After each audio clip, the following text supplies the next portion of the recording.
एक गांव था। उस गांव में सास शारदा, बहू अनामिका और बेटा रमेश एक साथ रहा करते थे। सासू माँ शारदा इंजीनियर थी, बेटा रमेश भी अच्छे कंपनी में काम करता था। लेकिन बहू अनामिका ने ज्यादा पढ़ाई लिखाई नहीं की थी, पर वो स्वभाव की बहुत अच्छी थी। सास शारदा अपनी शिक्षा पर बहुत घमंड करती थी और अपनी बहू अनामिका को ताना मारती रहती थी। मैं तो इंजीनियर हूँ, मुझे सिर्फ और सिर्फ एजुकेटेड लोग ही पसंद है, क्योंकि उनका दिमाग होता है। मुझे अनपढ़ लोग बिल्कुल पसंद नहीं, क्योंकि दुनिया की कोई भी चीज उन लोगों को समझ में ही नहीं आती है। हर दिन जैसे सूरज निकलता था, वैसे ही सासू माँ शारदा बहू अनामिका पर ताना मारना शुरू कर देती थी। हर दिन सासू माँ की घमंडी बातों की वजह से बहू अनामिका बहुत दुखी हो जाती थी। सासू माँ अपने ऑफिस निकलते वक्त अनामिका को ताना मारते मारते जाती थी। हाँ, वैसे भी मेरी बहुत इच्छा थी कि मेरी बहू एजुकेटेड हो, लेकिन मेरे बच्चे ने मेरा सपना कभी पूरा नहीं किया। ऐसी अनपढ़ बहू लेकर मेरे सामने रख दी। सासू माँ की बातें सुनकर बहू मनी मन कहती है, मैं सासू माँ की इतनी सेवा करती हूँ, फिर भी सासू माँ मेरे साथ ऐसा बर्ताव क्यों करती है? शारदा निकलने के दौरान कहती है, अच्छा, मैं ऑफिस के लिए निकलती हूँ। वैसे भी तुमने काम ही क्या किया है? तुमने तो अच्छी पढ़ाई की नहीं कि तुम्हें कोई अच्छा काम देगा। बैठे रहो अभी घर में और दीवारों से बातें करते रहो। मैं चलती हूँ। सासू माँ चली जाती है। कुछ दिनों बाद एक दिन उनके घर में मेहमान आते हैं। बहू अपने हाथों के बनाए अच्छे अच्छे पकवान मेहमानों को खिलाती है। खाना खा के तारा आंटी कहती है, अरे शारदा, तुम्हारी बहू कितना अच्छा खाना बनाती है, लगता है कोई 5 स्टार होटल का खाना खाया है। फिर बीना आंटी भी कहती है, हाँ, मेरी बहू तो कभी घर साफ सुथरा भी नहीं रखती, हमारा घर हमेशा गंदा रहता है। मेरी बहू ऑफिस चली जाती है ना, आप बहुत खुश नसीब हो शारदा। उनकी ऐसी बातें सुनकर शारदा कहती है, मैं तो सबसे बदनसीब हूँ। मुझे अच्छा खाना बनाने वाली या घर साफ करने वाली बहू कभी नहीं चाहिए थी। ये काम तो कोई रसोई या काम वाली भी कर सकती है। मुझे तो एडुकेटेड बहू चाहिए थी। मेरे बेटे ने तो मुझे बहुत निराश किया है, इसे बहू बनाकर। ऐसे हर रोज की बुरी बातें सुनकर एक दिन बहू अनामिका अपने पति रमेश से सास के बारे में शिकायत करती है और अपने सासू माँ के बारे में बताती है। अजी, अजी सुनो ना, सासू माँ मुझे रोज ताने मारती है और कहती है तुम पढ़ी लिखी नहीं हो, तुम कुछ काम की नहीं हो, तुम सिर्फ घर में बैठी रहती हो। हमारे मायके में पैसे ही नहीं थे, इसीलिए मैं ज्यादा पढ़ाई नहीं कर पाई। तो अब इसमें मेरी क्या गलती है? मुझे बहुत दुख होता है। देखो, मेरी माँ बहुत अच्छी है, तुम ऐसी बातें मत करो। वो शायद डांटती होगी, लेकिन वो दिल की उतनी बुरी नहीं है, समझी ना? आप कहिए ना सासू माँ को मुझसे ऐसी बातें ना करे। इस तरह से वो अनुरोध करती है। उस रात रमेश की बहन और सासू माँ शारदा की बेटी कुमारी उनके यहाँ रहने आती है। घर में बहुत दिनों के बाद खुशियों का माहौल होता है। कुमारी अपनी भाभी से कहती है, अरे भाभी, आप तो बहुत खूबसूरत हो, मेरे भैया का बहुत ख्याल रखती हो। ऐसा कुछ नहीं है, आपके भैया ही अच्छे हैं। मैं तो जब शहर में होती हूँ तो मुझे हमेशा आपकी ही याद आती है, लगता है मैं आपको लेकर चली जाऊँ। जब कुमारी ऐसी बातें कर ही रही थी, तब तक उनका घर का फैन बिगड़ जाता है। ये देखकर अनामिका कहती है, अरे ये फैन क्यों बंद हो गया? हे भगवान, इतनी धूप के दिनों में ये खराब हो गया, अभी कितनी गर्मी लगेगी। ऊपर से रविवार है, कोई मैकेनिक भी काम करने नहीं आएगा। अनामिका को परेशान देख कुमारी कहती है, भाभी 2 मिनट में मैं ठीक कर देती हूँ। मैंने बुक में पढ़ा था, शायद इसके अंदर की छोटी मशीन बिगड़ गई होगी। कुमारी 2 मिनट में फैन ठीक कर देती है। ये देखकर सासू माँ कहती है, देखा, ये होता है पढ़ाई का असर। मेरी बेटी को मैंने बहुत पढ़ाया है, इसीलिए वो ठीक कर पाई, और तुम सिर्फ देखती रह गई, क्योंकि तुम तो सिर्फ अनपढ़ हो। अनामिका को बहुत बुरा लगता है और वो अपने कमरे में चली जाती है। कुछ दिनों के बाद फिर कुमारी अपने घर चली जाती है। उसके बाद घर में एक खुशखबरी आती है। माँ, एक खुशखबरी है। हाँ बताओ बेटा, ऐसी क्या अच्छी खबर है? माँ, मेरा प्रमोशन हो गया और अब मैं काम के लिए शहर जाने वाला हूँ। अरे वाह बेटा, वाह, तूने तो आज मेरा दिल खुश कर दिया। काश तुझे ऐसी ही पत्नी मिलती तो मुझे और खुशी होती। माँ, मैं ऐसी ही खुश हूँ, लेकिन चिंता मत करो, मैं अनामिका को आपके पास ही रखूंगा, आपका ख्याल रखने के लिए। ये सुनकर शारदा कहती है, कोई जरूरत नहीं है, ऐसे भी तेरे कुछ काम की नहीं है वो सिर्फ घर में बैठकर खेती का काम करने लायक ही तो है। रमेश अपने काम के लिए घर से दूर चला जाता है। सासू माँ शारदा भी हर रोज अपने काम से व्यस्त रहती है। कुछ दिनों तक अक्सर ताने सुनकर बहू अनामिका भी बहुत दुखी हो जाती है। ऐसी ही एक छुट्टी के दिन सासू माँ अनामिका से खेत का काम करवाती है। अरे वो गन्ना निकालो, वो गन्ना बहुत मीठा है, मुझे गन्ना बहुत पसंद है, वो सारे गन्ने मुझे ला कर दो। बहू अनामिका बड़ा बोझ उठा नहीं पाती, पर फिर भी धीरे धीरे गन्ने के सारे ढेरों को उठाकर सासू माँ के पास लाके रख देती है। ये देखकर शारदा कहती है, तुम एक काम भी ढंग से नहीं कर पाती हो, तुमने पढ़ाई लिखाई तो की नहीं, इसीलिए तुम्हारा दिमाग भी नहीं चलता। तभी अचानक से शारदा के पैरों पे एक सांप काट कर चला जाता है और वो चिल्लाने लगती है, बचाओ बचाओ, मेरे पैरों को सांप ने काट लिया है।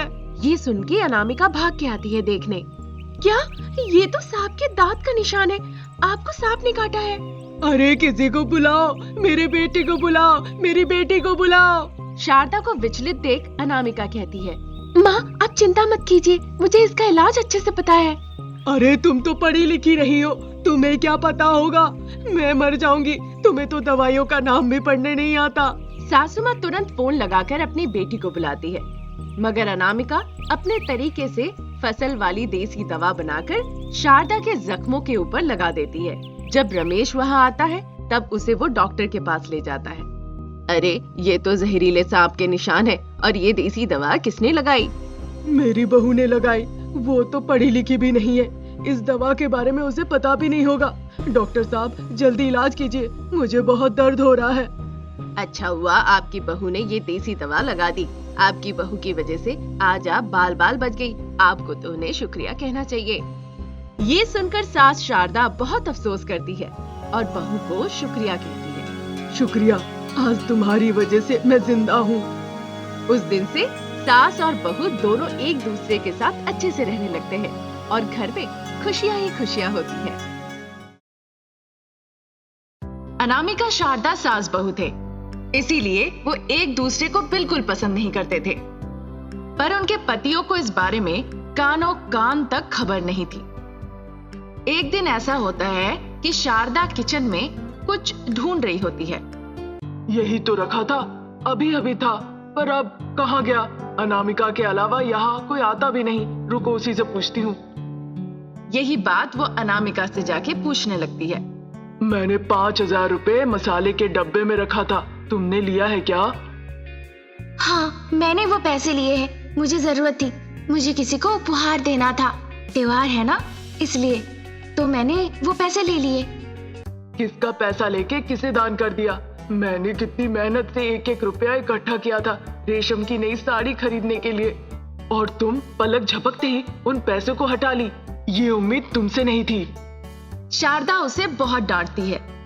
जितनी आपको जरूरत थी उतना ही मुझे था, इसलिए मैंने लिया। इस तरह से अनामिका बहुत गुस्से से जवाब देती है शारदा को। इस बात को लेकर दोनों के बीच लड़ाई लग जाती है। तब तक शारदा के पति प्रसाद वहाँ आ जाते हैं। क्या हो गया, तुम दोनों क्यों लड़ रहे हो? प्रसाद पूछते हैं। फिर शारदा रोते रोते पूरी कहानी उन्हें बताती है। सारी बातें सुन के प्रसाद कहते हैं, अनामिका, पैसे लेने से पहले एक बार पूछना चाहिए था।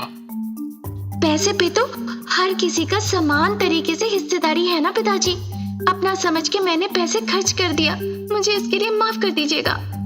रोते हुए अनामिका वहाँ से चली जाती है। ओहो, बहू रोते रोते चलेगी। अरे शारदा, अगर उसने ले ही लिया था तो दे देना था ना। प्रसाद भी ऐसा कह के वहाँ से चले जाते हैं। उस दिन शाम के वक्त अनामिका के पति रमेश जब घर लौट आते हैं, ठीक उसी वक्त प्रसाद भी घर लौट आते हैं। दोनों बहुत भूखे थे, आके डाइनिंग टेबल पे बैठ जाते हैं। बहुत भूख लगी है, कोई खाना परोसेगा? इस तरह बुलाते हैं, पर अंदर से उन्हें कोई जवाब नहीं मिलता है। जवाब ना मिलने पे दोनों अंदर जाते हैं देखने के लिए। किचन में जाके देखते हैं वहाँ कोई खाना नहीं था, इसीलिए वो अनामिका के कमरे में जाते हैं। अनामिका वहाँ बैठ के रो रही थी। क्या हुआ बेटा अनामिका, सुबह में ही बात खत्म हो गई है ना, फिर उसे क्यों खींच रही हो? बहुत भूख लगी है, कुछ खाने के लिए बनाओ।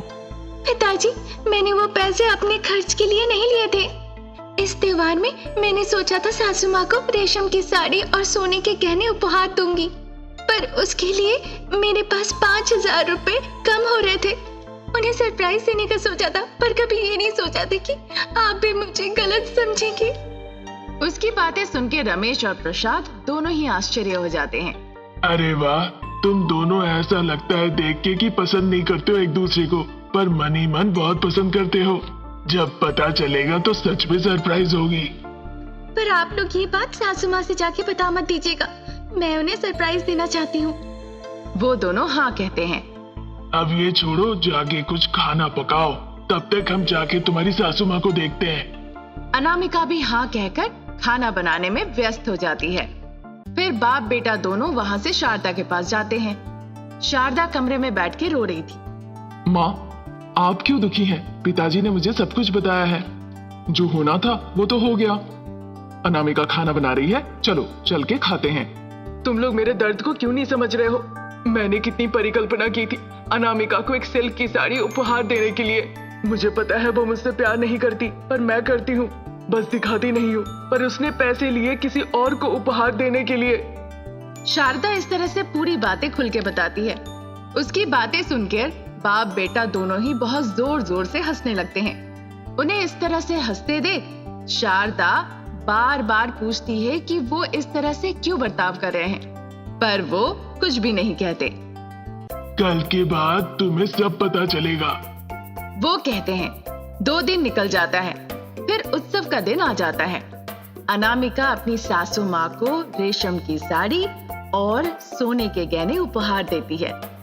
ये देखकर शारदा बिल्कुल आश्चर्य हो जाती है। तुरंत शारदा भी जाके अनामिका को एक रेशम की साड़ी उपहार देती है। इस बात से अनामिका का भी मुंह खुला का खुला रह जाता है। फिर रमेश आके कहता है, अब तुम लोगों को समझ में आया, तुम दोनों एक दूसरे से बहुत प्यार करते हो, इसीलिए 5,000 रुपए के लिए लड़ाई हो गई। तो सच बात ये है कि एक ने पैसे जमाए दूसरे के लिए और दूसरे ने उसी पैसे को खर्च कर दिए उसी के लिए। इस तरह रमेश पूरी बात उन दोनों को समझाता है। दोनों ही मुस्कुराने लगते हैं। क्योंकि हम सास बहू है ना, इसीलिए दिखाते हैं कि पसंद नहीं करते, पर मन ही मन बहुत प्यार करते हैं। ठीक है, पर तुम्हारे पास तो 5,000 रुपए थे नहीं, फिर तुमने साड़ी कहाँ से खरीदी? मेरे पास नहीं तो क्या हुआ, बाप बेटे के पास तो है ना। उसकी बातें सुन के बाप बेटा एक दूसरे को देखने लगते हैं। मतलब आपने बिना बताए हमारे पॉकेट से पैसे ले लिए? इस तरह बाप बेटे पूछते हैं। शारदा मुस्कुराते हुए जवाब देती है, हाँ और क्या। सभी लोग ये सुन के जोर जोर से हंसने लगते हैं और सभी लोग मिलके धूमधाम से त्योहार मनाते हैं।